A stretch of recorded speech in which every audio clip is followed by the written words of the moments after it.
Hey YouTube, Maxie 2021 here, coming at you with another haul slash sustained industry video, this time for February, March, and April 2019. I don't actually know why I didn't do a whole video for those months or whatever, but yeah, not really much I can think of I want to say. So, yeah, I'm just going to get into the video. So, first up, stuff I got in February. We got Volume 17 of My Hero Academia, Volume 1 of Kaguya-sama Love is War, did a video on this. Volume 5 of Sleepy Princess and Demon Castle, and Volume 4 of the Full Metal Edition volumes for Full Metal Alchemist. The Volume 5 for this is coming out this month, I think May 21st. I forget the exact date, it's set on Amazon. But, yeah, let's put that back. Okay, so next up, we got deluxe edition for Kingdom Hearts 3. I think I did an unboxing video of this.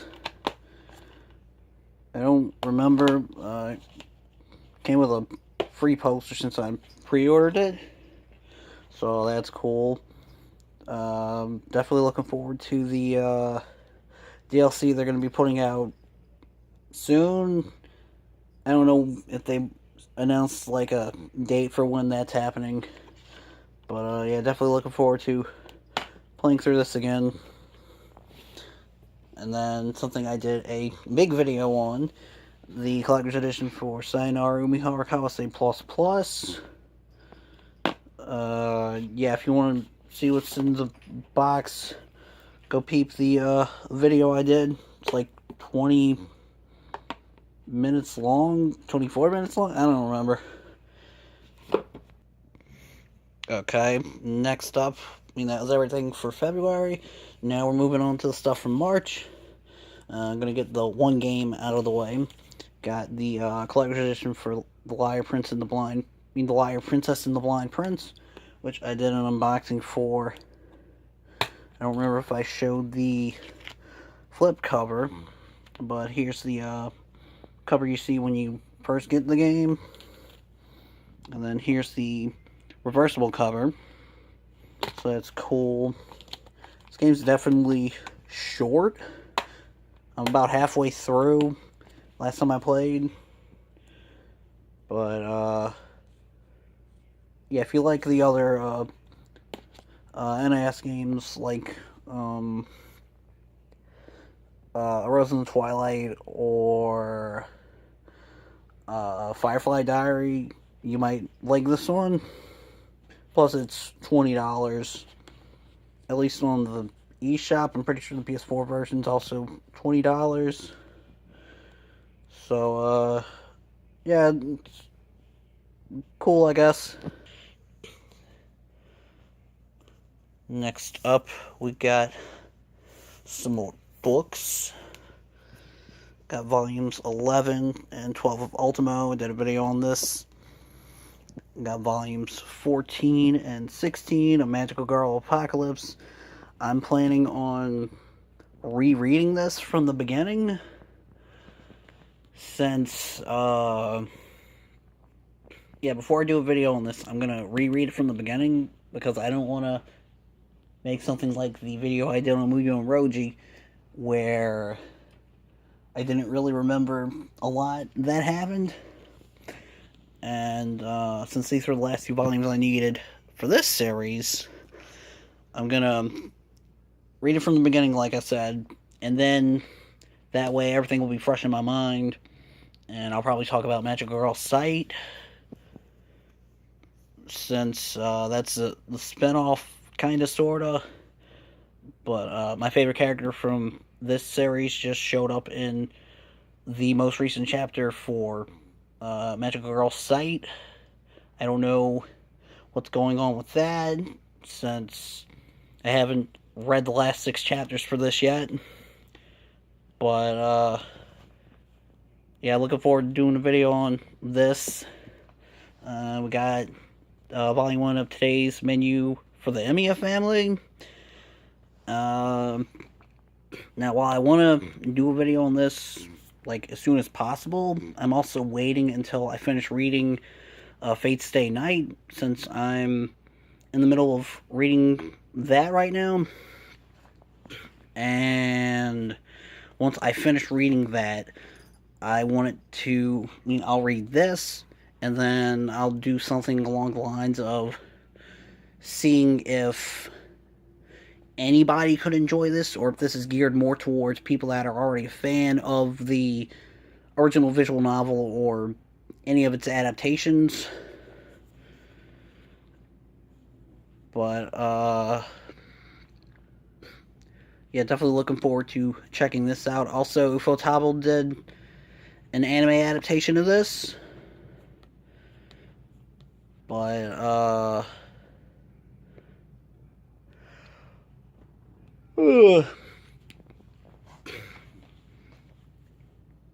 I forgot what I was going to say. Oh, right, I guess since I bought this, I'm a certified Type Moon shill now. Like, one reason I wanted to get this was to support Type Moon and hopes of them potentially releasing more of their stuff outside of Japan, specifically one version of Fate's Stay Night, so it can have like an official English release and not just be stuck with a fan translation. But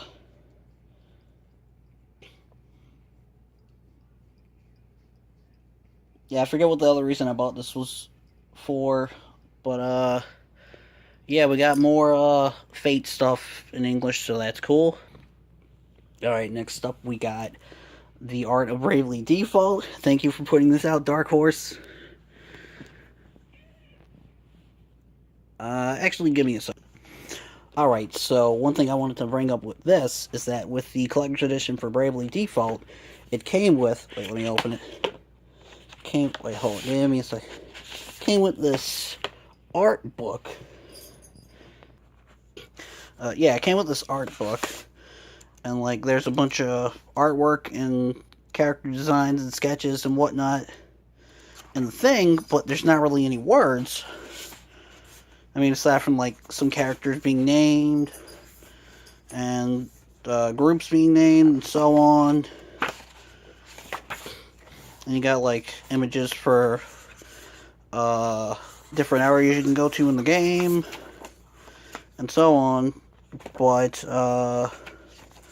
yeah, and some sketches for different job classes. But there wasn't much to the art book. Wait, there wasn't much to the art book. So then, earlier this year, back in March, we got the actual full art book for the game with an English release, and they translated everything. So it's very insightful. There's also images and stuff for, there's images and stuff for both versions of Bravely Default 1. This one web-based browser mobile game that takes place at some point in the future after the first Bravely Default, and then they got some pages for Final Fantasy The Four Heroes of Light, which Bravely Default is a spiritual successor to. And here's the full image for the front and back cover. And there's like little liner notes underneath images. So that's cool. Or yeah, like they're underneath all the images where like the artist or anybody else that worked on the game comments on stuff. Also, God, I can't think of his name right now, but the guy that did Soul Eater did a few character designs and outfit designs for this game, and when Soul Eater, when Soul Eater ended its run in whatever magazine it was in, the guy that did the main character design and artwork for Bravely Default and a bunch of other games went and drew Adia dressed as Maka, so that's cool. But yeah, there's just like a bunch of different artwork, and this is a very nice art book. Definitely one of the best I've seen or owned or whatever.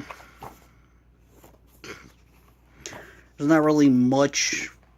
The only thing I would have wanted more for is the Baal enemies that would show up in the multiplayer, or not multiplayer, the Street Pass stuff. That would have been cool, but since since they're more prominent in Bravely Second, and the Bravely Second art book is getting an English release later this year, I think in November, that is probably going to feature more stuff on those. The thing I mentioned, just stuff for Four Heroes Light.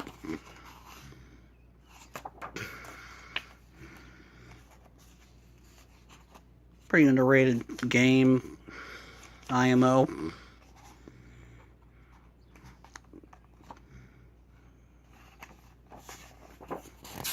So yeah, this is like over 250 pages. Here's a little insert thing that was on the back, because this was in the little wrap stuff. So yeah, if you like Bravely Default, then you're definitely going to like this art book. It's pretty freaking big. Very nicely well made. Can't recommend it enough. Wait. Hold on, let me see how much the price is. It's $39.99. That's about right for what I've seen of other art books. Oh, shoot. I forgot one other thing I got in March. Volume 12 of Komi-san. So that's cool. Going by the preview thing on the back, the Volume 13 should be coming out the same month as the English release for Volume 1. So I'm very excited for that. And speaking of Komi-san, let's transition over to the stuff I got in April. I finally ordered a issue of Weekly Shonen Sunday. Or, well, specifically, I wanted one that had Komi on the front. And there was another one I was going to get for, I think the issue that had chapter 146 or 154. It was around the part when they go camping. I forget the exact chapter number, but there was another one where on the front it had her in front of a cake, and Tadano and Najimi were really small and on the cake or whatever, and they had like some candles that spelled out 100. Or it was like those numbered candles or whatever. So, yeah, that's cool. One thing I thought was interesting is how the pages are colored, kind of, sort of. Also, the chapter that's in chapter 4 that's in this issue is 170... shit, which one was it? 176? Oh, wait, 187. So, this is pretty recent. Also kind of spoiled something that happens later in Hatsukoi Zombie. I'm still getting caught up on that. And then I ended up finding out that it actually ended shortly before this issue of Weekly Shonen Sunday arrived. So I'm kind of bummed that it ended, but at least I know that it's over, so I can just read it all in one go or whatever.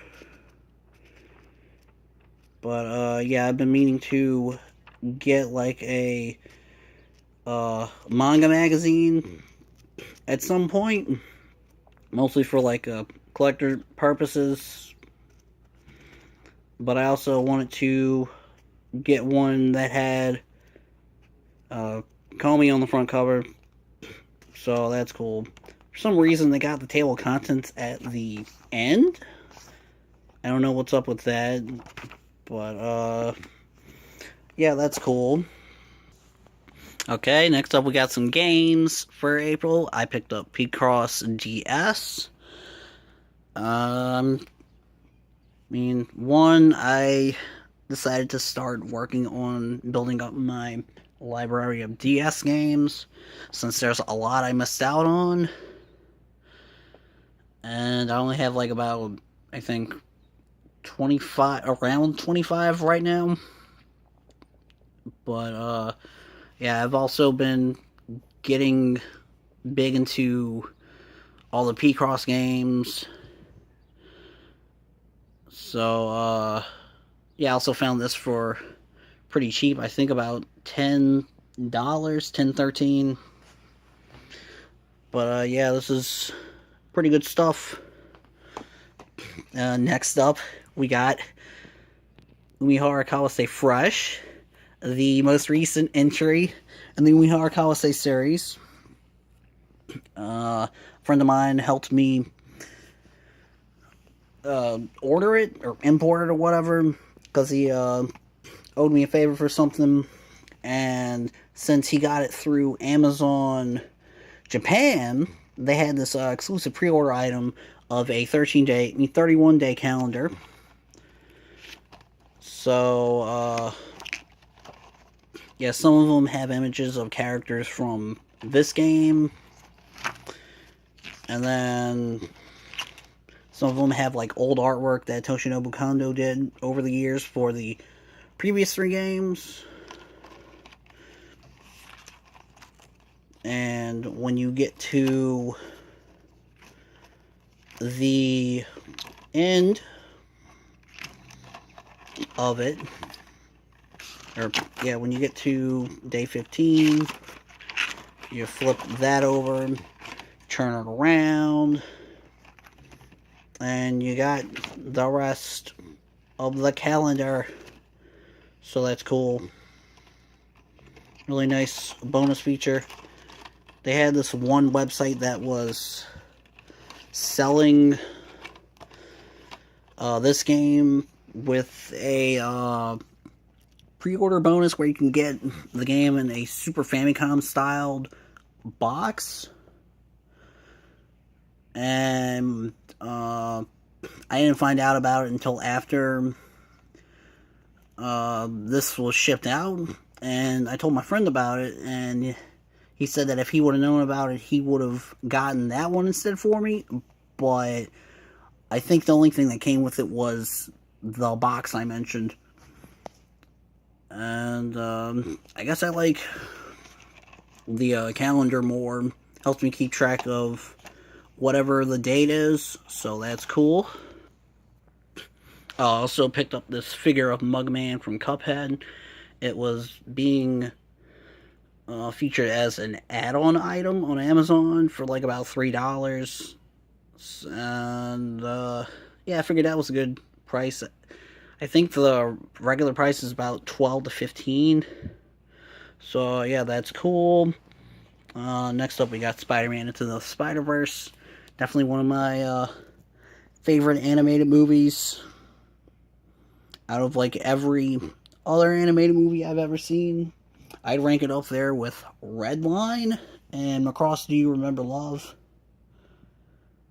as far as like animated movies go, not just like animation in general. Okay, yeah, I guess animation in general. This is also one of my favorite movies from 2018. But yeah, if you are a fan of Spider-Man or just animation in general and you haven't seen this yet, you should definitely go watch it, because it's really, really good. Next up, we got A Silent Voice, the movie. As far as this goes, as like an adaptation, I think that it does a really good job. KyoAni really knocked it out the park. With this one, one thing that I do want to applaud the movie for is that for the dub, they got, I mean, going by what I've heard, they got somebody who's actually deaf to voice the main character. So I feel that it's more authentic of an experience. I don't know. They also got Kara Buckland in the dub, so that's cool. She's pretty cool. But whether I prefer this or the manga, I think that the movie ends on a good note, or like the place that they choose to end the movie at, I think is really good for the pacing, though it does leave out a bit of the last chapter or 2 or 3 from the end of volume 7.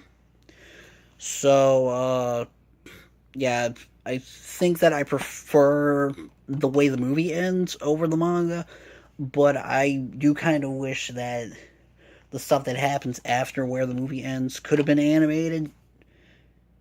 Maybe during the credits sequence, or I don't know. But yeah, it's definitely a really good movie. I think it's a great adaptation. Well,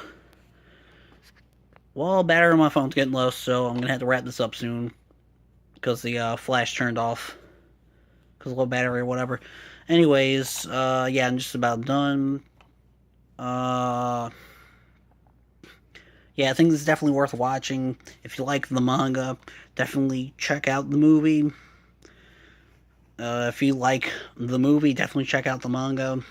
Still gotta check out how it sounds in Japanese so I can decide which one I prefer. And lastly, for manga, we got Volume 3 of Kannagi. The last volume of this you get in English release. And speaking of Kannagi, the mangaka that did this series, come on, move out the way. Yeah, the mangaka that did this series also did the manga that Carnival Phantasm is based on, so that's pretty cool. I'm bummed that the rest of Kannagi never got an English release because of friggin' Bandai quitting the industry or whatever. But maybe somebody will pick up the license, or like whoever had the license, whoever published it in Japan, maybe their English branch can put it out in English. I don't know. I mean, I know that it's pretty much fully translated online, aside from the last 2 epilogue chapters at the end of the final volume. So I'm guessing once those get translated, I'll just finish reading it. So that's cool. Volume 18 of My Hero Academia. Got Volume 6 of Sleepy Princess and Demon Castle. Haven't had a chance to read this one yet. Got Volume 2 of Mob Psycho 100. I'm in the middle of reading it. I don't know how much of this. I mean, I don't know which episode of the anime. I mean, which episodes of the anime cover this volume. But I guess I'll figure out when I finish reading it or whatever. Lastly, I got Volume 1 of Kakegurui, or as I like to call it, Girl Kaiji. I ended up having to order a replacement copy because the one that I got, it was all banged up like around here and down here or whatever. So, yeah, I got a replacement copy about 2 days later. And, I definitely want to pick up more volumes, since the only way you can really read it, or like I haven't really found anywhere that's got chapters online or whatever. But figured might as well just start getting the volumes. I'm gonna wait until volume 1 of Kaiji comes out before doing a. I think my phone's freaking out. Yeah, I'm gonna wait until volume 1 of Kaiji comes out before talking about this, so that way I can talk about both of those at the same time. And yeah, that's pretty much everything I got in the last few months as far as like physical stuff goes. So yes, thanks for watching. See you in the next video whenever I get one out. But yeah, thanks for watching.